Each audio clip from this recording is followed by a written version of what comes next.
چی دەربارەی چاو دەزانیت؟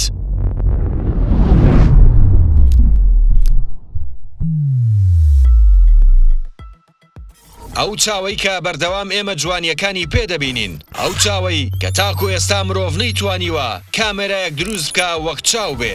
بەڵام ئایا هیچ زانیاریەک دەزانیت دەربارەی ئەو چاوەی کە خودا بە بەلاش پێی داویت؟ چەندەها کەس هەن ئامادەن سەروەت و سامانەکەیان ببەخشن لە پێناوی گەڕانەوەی بینایی چاویان. کەواتە زۆر بە سادەیی چی دەربارەی چاوەکانت دەزانی؟ لەوانەیە ئەمەی دەیبیستی یەکەم جار بێ بیبیستی. چاو خێراترین ماسوولکەیە لە لەشی مرۆڤدا. هەر لەبەر ئەمەشە ئەم ئاماژەیە دەبیستی لە چاوتروکانێکدا، واتە هێندە ماسوولکەی چاو خێرایە. زۆرترین و بڵاوترین ڕەنگی چاو ڕەنگی قاوەییە. چاوی مرۆڤ دەتوانێت 10 ملیۆن ڕەنگ لە یەکتری جیا بکاتەوە. هەر چاوێک 107 ملیۆن خانەی تێدایە. هەموو خانەکانیش هەستیارن بەرامبەر بە ڕووناکی. ئەگەر چاوی مرۆڤ کامێرایەک بووایە، ئەوە دیقەکەی 576 مێگاپێکسڵ دەبوو. با درێژایی تەمەن قەبارەی چاو هەمان قەبارەی دەبێ و هیچ گۆڕانێکی بەسەردا نایەت.